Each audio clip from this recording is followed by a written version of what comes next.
مولایا صلی وسلم دائما ابدا. کے باوجود بھی میرا کاروبار تو چل رہا ہے. میں سودی کاروبار کر رہا ہوں، لوگ تو میری عزت کر رہے ہیں. مسجد کی کمیٹی کا میں صدر بھی ہوں. میں معززین شہر میں شامل بھی ہوں. لوگ مجھے جلسوں میں مہمان خصوصی بھی بلاتے ہیں. میں ایم پی اے بھی منتخب ہو گیا ہوں. مجھے وزارت کا قلمدان بھی سونپ دیا گیا ہے. وہ میاں اللہ کی نظر میں ان چیزوں کی اہمیت ہی نہیں ہے. یہ چیزیں ہوتی کیا ہیں؟ وہ یہ نہیں چھینتا، وہ ہدایت چھینتا ہے. وہ روٹی نہیں چھینتا، وہ تو نمرود کو بھی روٹی دیتا تھا. اس نے کبھی سورج کو منع نہیں کیا کہ اس کے گھر میں روشنی نہ کر. یہ حامان کا گھر ہے، یہ قارون کا گھر ہے، یہ میرے دشمنوں کا گھر ہے. اس کے گھر میں روشنی نہیں ہونی چاہیے. چاند کو کہتا ہے اپنی کرنیں بکھیر، سورج کو کہتا ہے اپنی روشنی بکھیر. جس طرح باجزید کے گھر میں روشنی ہوتی ہے، اس مکار کے گھر میں بھی ایسی روشنی ہوتی ہے. فرق نہیں پڑتا. تو وہ کرم نوازیاں تو نہیں رکتی، لیکن اللہ جب کسی سے ناراض ہوتا ہے تو اس سے ہدایت کی توفیق سلب کر لیتا ہے، تو اعلان جنگ ہوتا ہے. تو پھر وہ ٹکرے بھی مار رہا ہو تو اس کی رسم کی نماز ہوتی ہے. اس کا ماتھا جھک رہا ہوتا ہے، دل نہیں جھک رہا ہوتا، کیونکہ ہدایت سلب کر لی گئی. جب اندر سے روح ہی نکال لی جائے تو باقی بچتا کیا ہے؟ یہ بات ذہن میں رکھیے گا کہ اللہ تعالیٰ جل شانہ نے ہمیں جن کاموں سے روکا ہے، جن کاموں سے منع کیا ہے، ان کاموں کے کرنے میں ہمیں کبھی بھی بھلائی اور خیر نہیں مل سکتی. یہ ہم جب اچھی طرح سے ذہن نشین کر لیں، اگر اللہ پر ہمارا یقین اور یقیناً اس پر ہمارا ایمان ہے، تو پھر وہ امر جو اللہ کی طرف سے جن سے روک دیا گیا تو ہم کبھی بھی ان کے قریب تک نہ جائیں. اور جن کاموں کے کرنے کا اسے حکم دیا گیا اس کی حکمتیں نہ بھی ہمیں معلوم ہو. آج جدید سائنس تحقیقات کرتی ہے تو ہمارے سامنے آتا ہے کہ وضو کے کیا فوائد ہیں. آج ہمیں لوگ بتاتے ہیں کہ جناب آپ امامہ باندھیں گے تو سن سٹروک سے بچ جائیں گے. آج دنیا تحقیق اور جستجو کر کے نماز اور دوران خون اور جو ہے وہ نماز کی برکتیں اور کتنی بیماریوں سے نماز کے ذریعے سے بچنے کی کہانیاں سناتے ہیں. اچھی بات ہے، نماز سے صحت پہ اثر پڑتا ہے. یہ اچھی بات ہے کہ وضو سے بہت ساری بیماریوں سے نجات ملتی ہے. یہ اچھی بات ہے کہ سر پہ امامہ باندھ لے تو سن سٹروک سے بچ جاتے ہیں. یہ اچھی بات ہے کہ آپ روزہ رکھتے ہیں تو کینسر جیسے امراض سے آپ کا بچاؤ ہوتا ہے. یہ اچھی بات ہے کہ فلاں عمل کرتے ہیں تو فلاں ہوتا ہے. لیکن صاحب ہم سن سٹروک سے بچنے کے لیے امامہ نہیں باندھتے، ہم محمد عربی کی ادا کے لیے باندھتے ہیں. دوران خون کے لیے نماز نہیں پڑھتے، ہم رب کے حضور سجدہ ریزی کے لیے اس کے حضور اپنی نیاز مندیوں کا سر جھکاتے ہیں. تو حکمتیں بھی ہیں، وہ برکتیں ذیل میں آتی ہیں.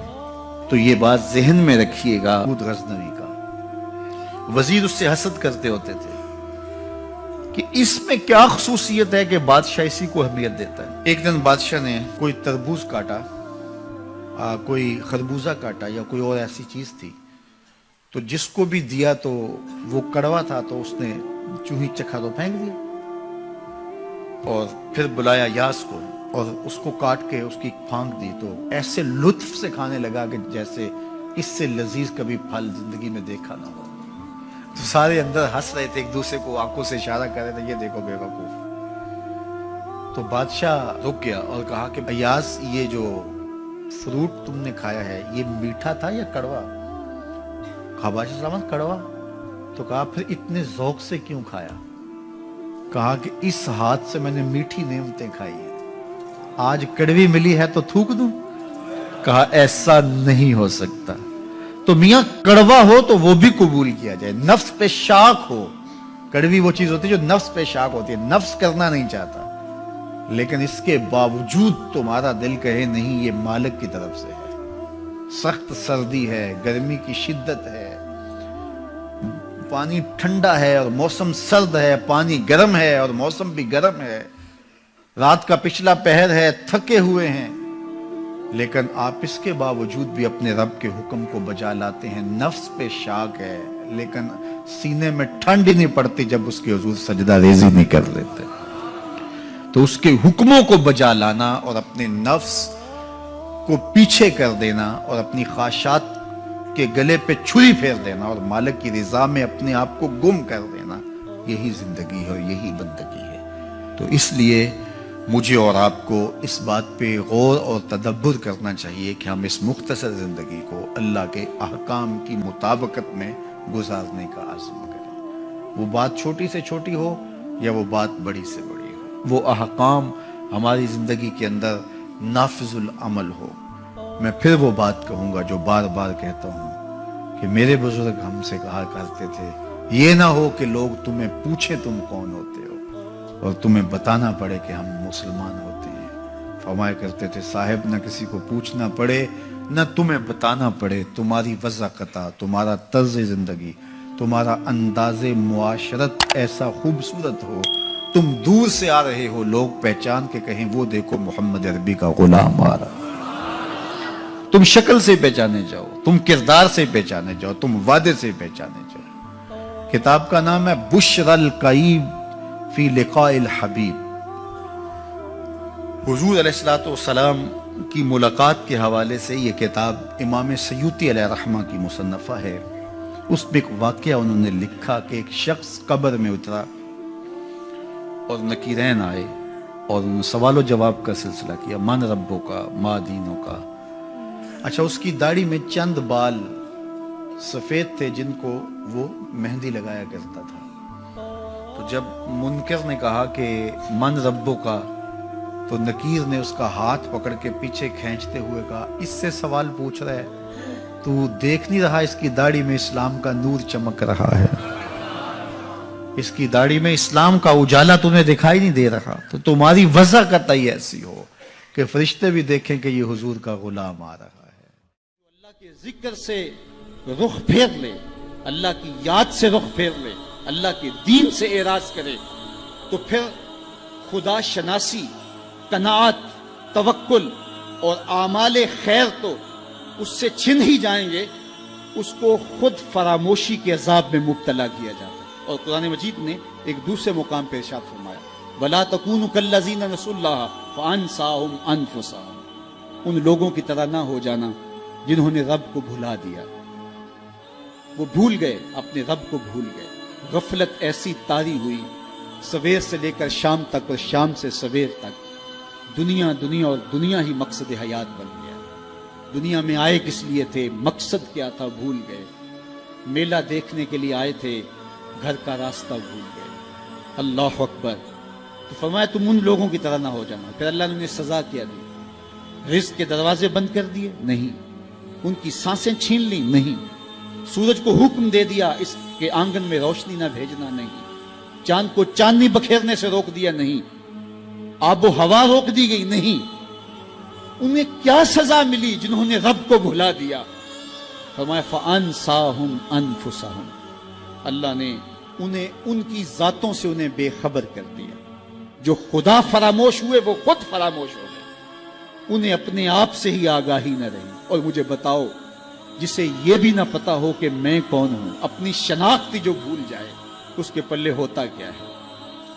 اقبال نے کہا تھا نا، اپنے من میں ڈوب کر پاجا سراغ زندگی، تو میرا نہیں بنتا تو نہ بن، اپنا تو بن۔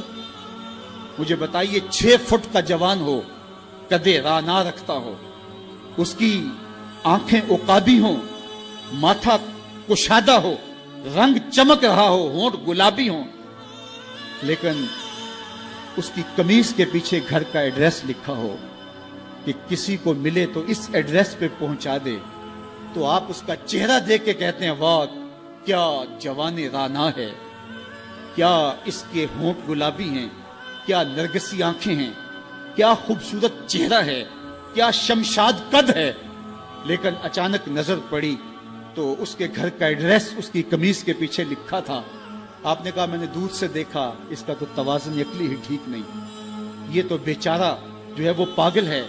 تو قد کاٹ ہونے کے باوجود گھر کا ایڈریس پیچھے لکھ دیا گیا، تو اب ہر کوئی سمجھتا ہے کہ یہ بیچارہ فہم و ادراک کے نور سے خالی ہے۔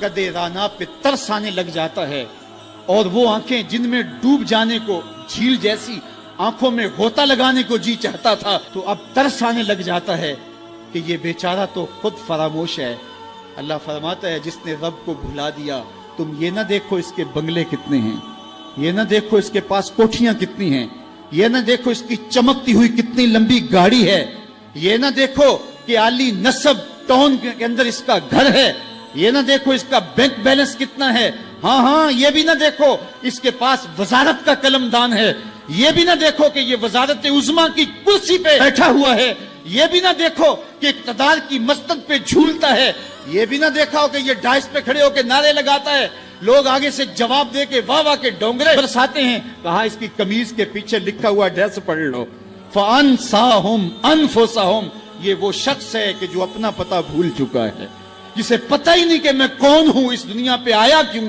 جو آ کے بھول گیا ہے، اسے گھر کا رستہ ہی نہیں مل رہا اور یہ بھاگا پھر رہا دنیا کے اندر۔